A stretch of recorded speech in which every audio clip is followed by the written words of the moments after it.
కేసీఆర్ ఎప్పుడో ఒక మాట అన్నాడు, ధనిక రాష్ట్రం ధనిక రాష్ట్రం. అవునా, గుర్తుందా? ధనిక రాష్ట్రం అయితే మరి ధనిక రాష్ట్రం అప్పుల రాష్ట్రంగా ఎట్లయింది అంటే you are the responsible for that. ఎవరో తెలియదండి. 10 సంవత్సరాలు నీకు అధికారం ఇస్తే నువ్వేం చేసావు? నువ్వు 2020 పాలసీ పెట్టి 16 పాలసీ పెట్టి కూడా అమలు పరచలేకపోయావు. నువ్వు చేసింది ప్రాజెక్టు, కాళేశ్వరం ప్రాజెక్ట్ చేసి కూలేశ్వరం అయిపోయింది. అది అప్పుల తడికగా రాష్ట్రాన్ని మార్చావు. ప్రజలు కూడా అర్థం చేసుకోవాలా, తెలంగాణ ప్రాంతాన్ని మొత్తాన్ని 3 భాగాలుగా విభజించింది గవర్నమెంట్. ఒకటి క్యూర్, ఔటర్ రింగ్ రోడ్డు మధ్యలో ఉన్నటువంటి ప్రాంతాన్ని క్యూర్ అన్నారు. Outer ring road, regional ring road మధ్యలో ఉన్నదాన్ని ప్యూర్ అన్నారు.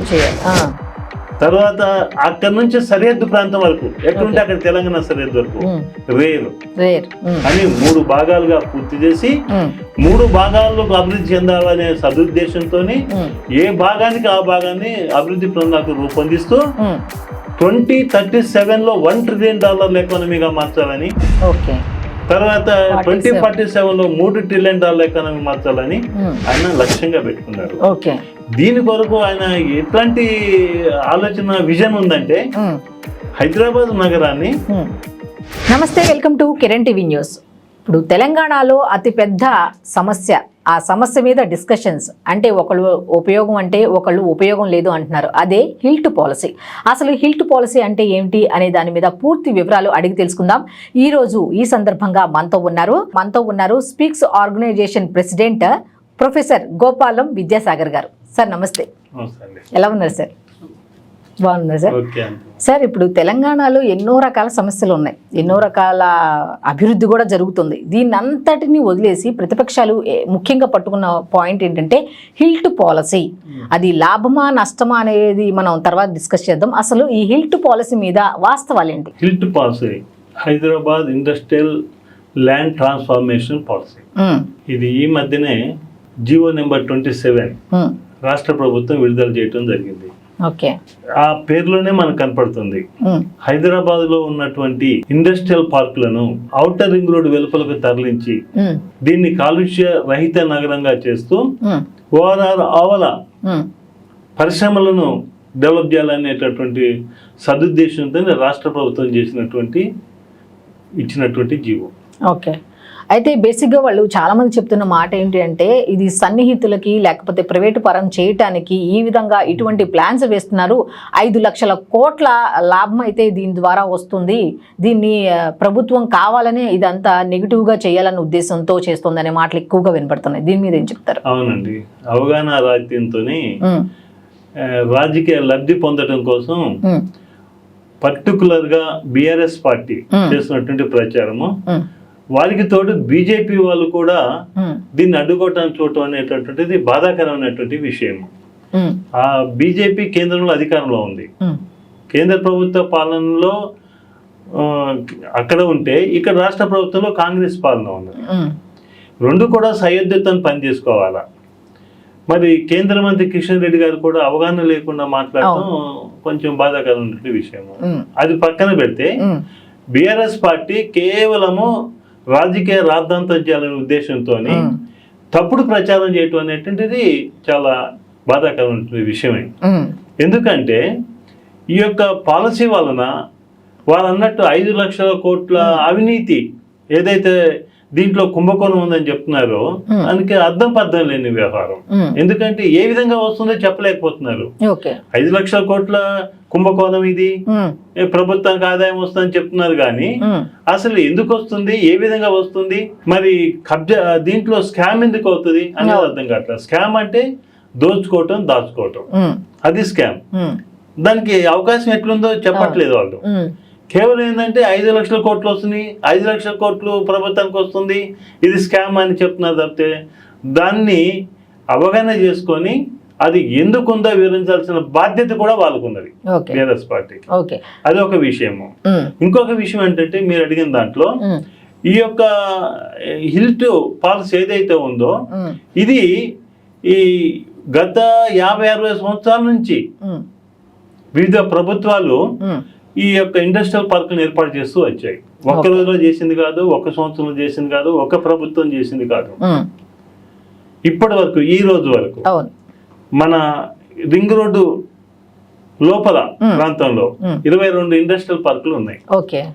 ఆ పార్కులు చాలా వరకు చాలా పరిశ్రమలు, అందులో ముఖ్యంగా కెమికల్ ఇండస్ట్రీస్ ఏవైతే ఉన్నాయో అవి కాలుష్యాన్ని విడుదల చేస్తున్నాయి. ప్రజల ఆరోగ్యానికి చాలా ఇబ్బందికరంగా పరిణమిస్తుంది. ఓకే.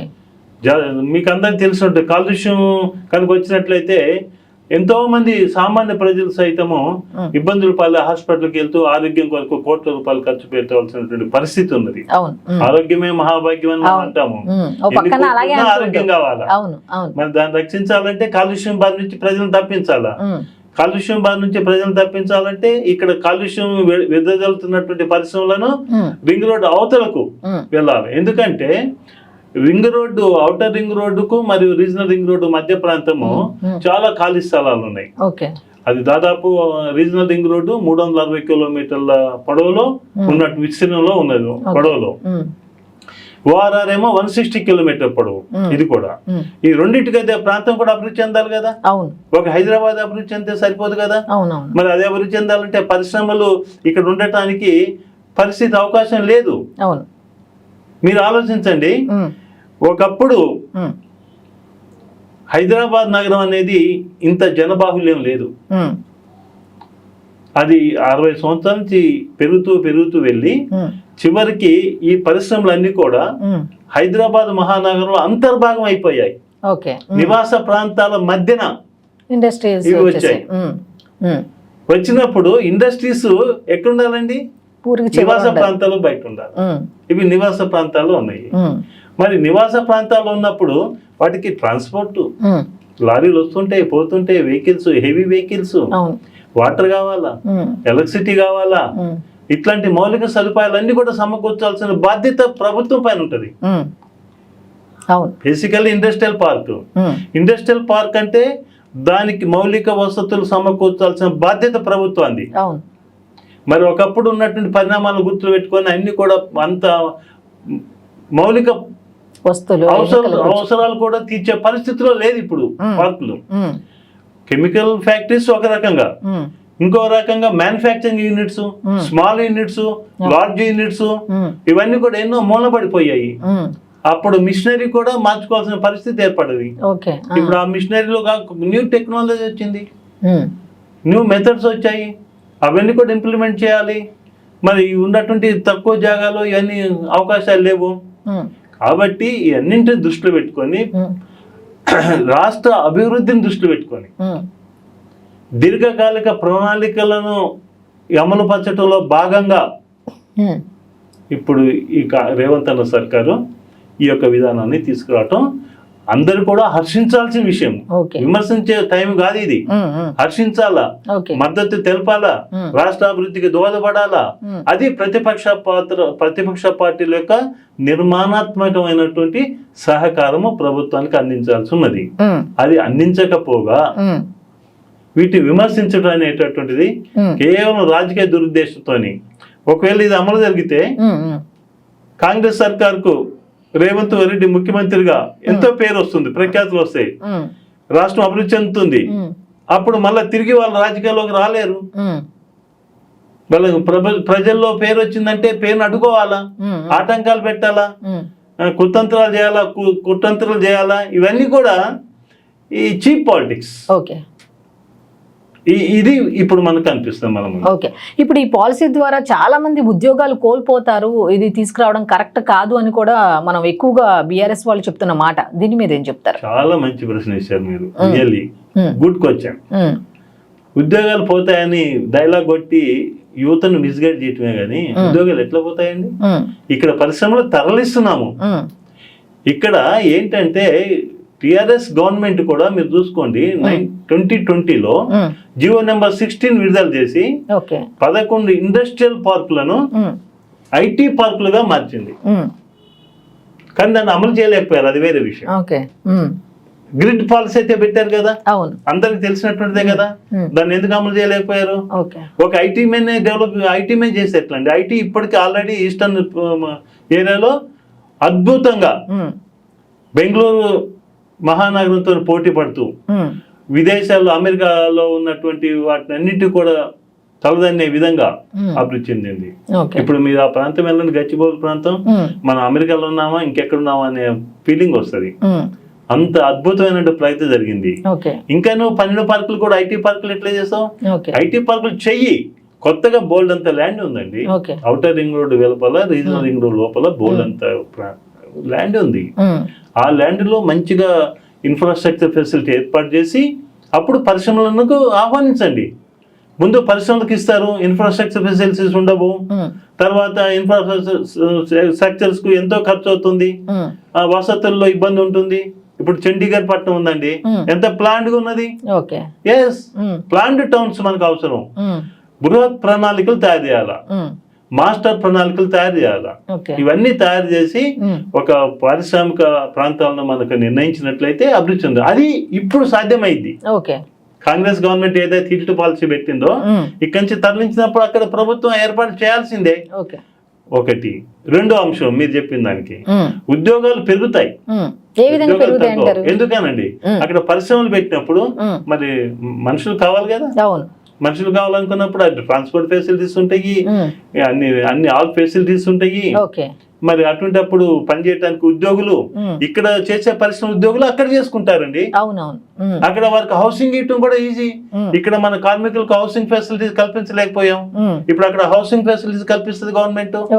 ఇంత చేసిన గవర్నమెంట్ అవి చేయదా? ఎందుకు చేయదంటారు? తప్పనిసరిగా చేస్తుంది. ఇట్లాంటి పాజిటివ్ వేలో పోవాలా ఎవరైనా సరే.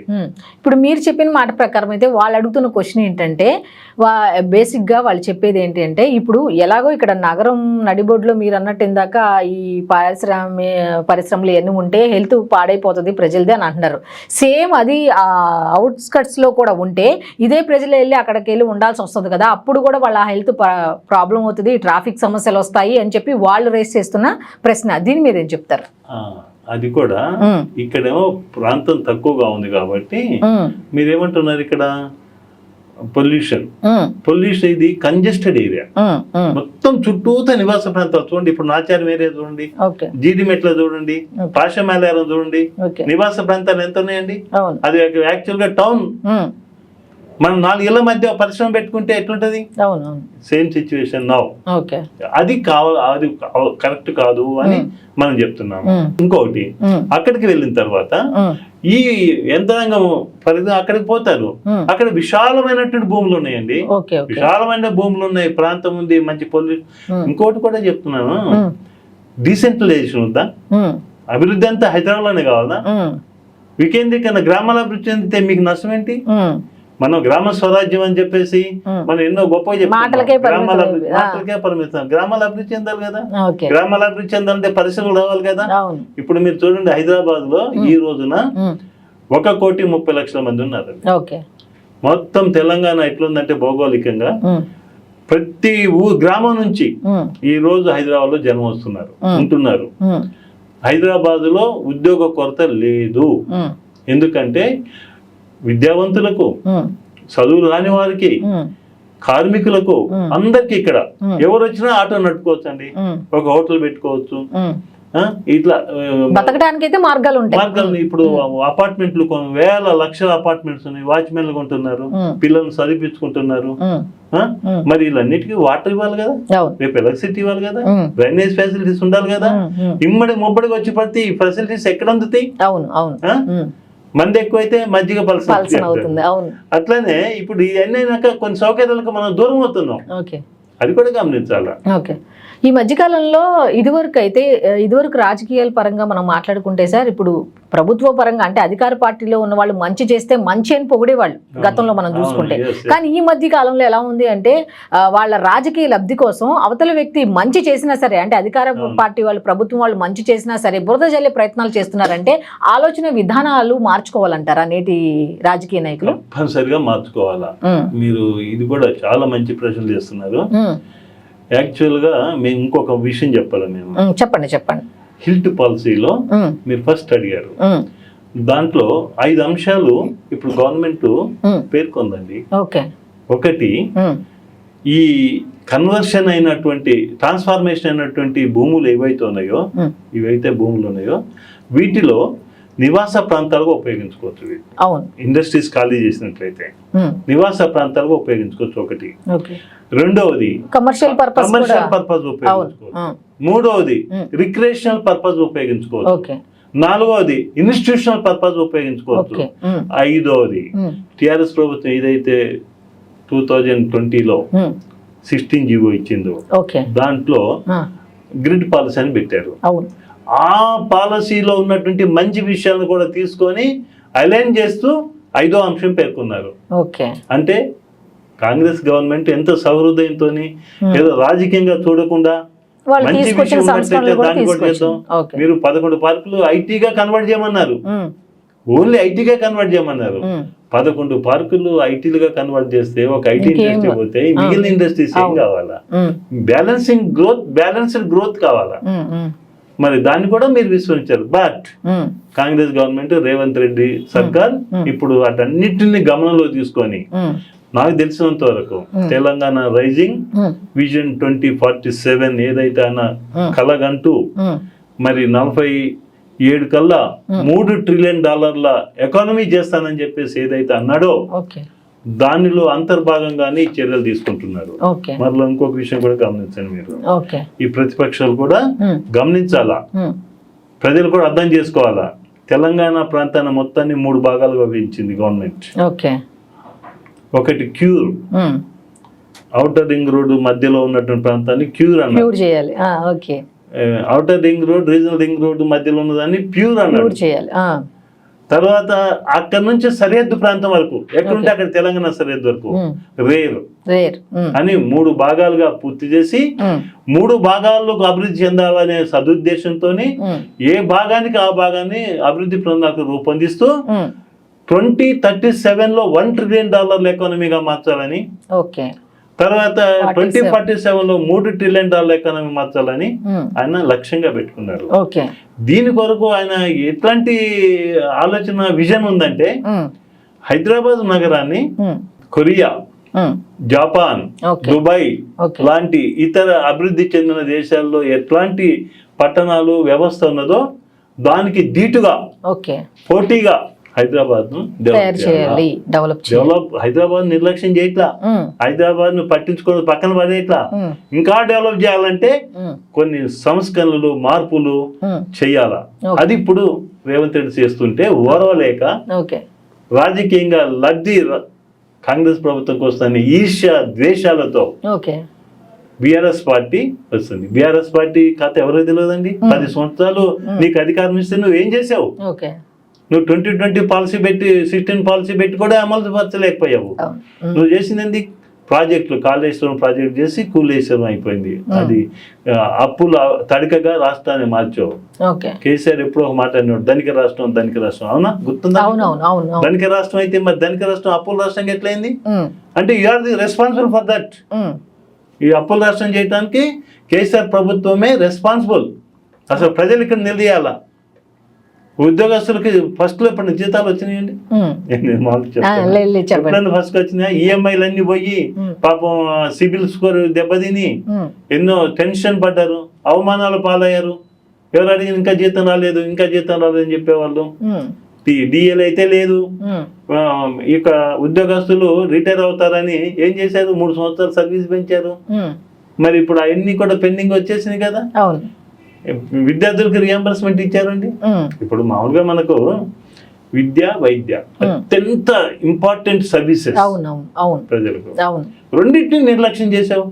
హాస్పిటల్లో వీళ్ళే లేరు, ఎవరు మన వైద్యులు లేరు, స్టాఫ్ లేదు, యూనివర్సిటీలో ప్రొఫెసర్స్ లేరు, ఏం లేరు. మళ్ళా పైగా యూనివర్సిటీల్లో చదువుతున్న విద్యార్థులకి అయితే డిగ్రీ కాలేజెస్ ఉన్న విద్యార్థులకి, ఉన్నత విద్య చదువుతున్న అందరికి కూడా ఫీజు రియంబర్స్మెంట్ అని ఆ రోజు రాజశేఖర రెడ్డి గారు కాంగ్రెస్ గవర్నమెంట్ ప్రకటించి ఇచ్చింది సక్సెస్ఫుల్ గా.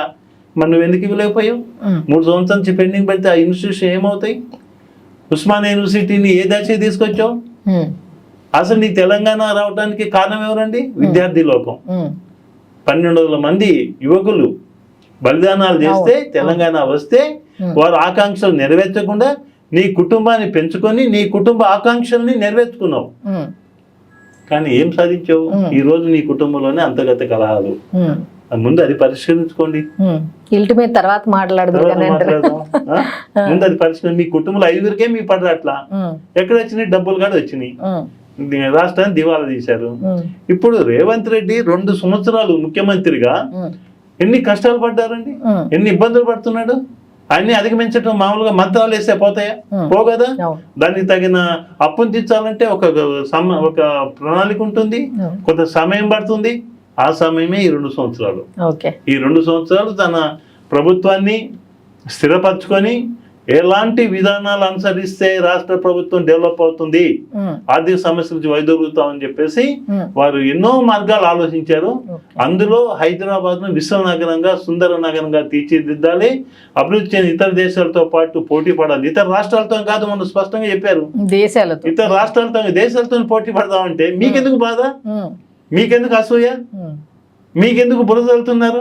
ఇంకోటి, మీరు డబ్బులు తిన్నారు 5 లక్షలు 5 లక్షల కోట్లు 5 లక్షల కోట్లు అంటే you explain how 5 crores of rupees 5 lakhs of crores 5 lakhs crores rupees scam అనేది బాధ్యత నీదే, రేపు మిమ్మల్ని నిలదీస్తాం ఎట్లా అంటున్నావు అని చెప్పేసి. అది ఇంకోటి అండి, ఆ ల్యాండ్ ఎవరికి దారాదత్తం చేయట్లేదే, ఆల్రెడీ ఎవరి ల్యాండ్ వాళ్ళకే ఉంటది. దానిలో ఏంటి వీళ్ళు చేసేది, ఈ పాలసీ ప్రకారంగా SRO sub register office fees register చేస్తుంటే దాంట్లో 30% TGIACకి వెళ్తుంది. Infrastructure corporation, Telangana government infrastructure corporation కు 25% వెళ్తుంది. ఎందుకు వెళ్తుందండి ఆలోచించండి. ఆ 25% తోని అవతల ఇన్ఫ్రాస్ట్రక్చర్ ఫెసిలిటీస్ అన్ని ఏర్పాటు చేస్తారండి. ఈ కార్పొరేషన్ ఏ లక్ష్యంతో కోసం అయితే ఏర్పడిందో ఆ సమస్యలను పరిష్కరించడానికి ఫండ్స్ కావాలి కదా, ఆ ఎక్కడి నుంచో రావట్లేదు, ఈ విధంగా వస్తుంది. చేస్తున్నావు, ఆదాయం వచ్చే మార్గాలు సృష్టిస్తున్నారు. ఆదాయం వచ్చి ఆయన తినడానికి కాదు కదా, ప్రభుత్వం డెవలప్మెంట్ కే ఇస్తుంది. ఒకటి. రెండవది, మున్సిపల్ అడ్మినిస్ట్రేషన్ ఉంది, అర్బన్ అడ్మినిస్ట్రేషన్ ఉంది. మరి వీటికి కూడా స్టాచ్యుటరీ ఫీజు ఉంటది. వాటి కార్యక్రమాలు మున్సిపాలిటీలో కొన్ని కార్యక్రమాలు చేయాలంటే కొంత స్టాచ్యుటరీ ఫీజు, అది దాంట్లోంచే వాళ్ళు కట్టే 30% లోంచి 25% TGIACకి వెళ్తుంది, కొంత స్టాచ్యుటరీ వెళ్తుంది, మిగిలింది మాత్రమే గవర్నమెంట్ ఖజానాలో జమ అవుతుంది. జమ అయ్యి అది ఏం చేస్తున్నారు, రాష్ట్ర అభివృద్ధికి దోహదపడుతుంది. మరి ఇది అర్థం కావట్లేదా మీకు? అంత క్లియర్ జీవోలో ఉంది కదా, మరి మీరెందుకు భయపడుతున్నారు, బాంబేలు ఎత్తుతున్నారు? కాబట్టి మేము దీనిపైన ప్రజలను అర్థం చేసుకునే విధంగా అవగాహన సదస్సులు కూడా పెట్టాలని స్పీక్ ఏదైతే మేము society for political empowerment with action and knowledge, అందుకొరకే మేము ఏం చేస్తున్నాము, గవర్నమెంట్ మంచి పనులు చేస్తే దాన్ని సమర్థిస్తాము, ప్రోత్సహిస్తాము. ఏదో పొరపాటు ఉంటే కూడా వారి దృష్టికి తీసుకెళ్తాం, ప్రభుత్వం దృష్టికి తీసుకెళ్తాం. ఇది కరెక్ట్ కాదు, ఇది ఈ విధంగా చేయండి, రాష్ట్ర అభివృద్ధికి ఏ విధానం అయితే దోహదపడుతుందో ఆ విధానం లోపల మా స్పీక్ ఆర్గనైజేషన్ నడుచుకుంటుంది. కానీ ఆ పార్టీ పక్షాన ఈ పార్టీ పక్షాన అవసరం లేదు.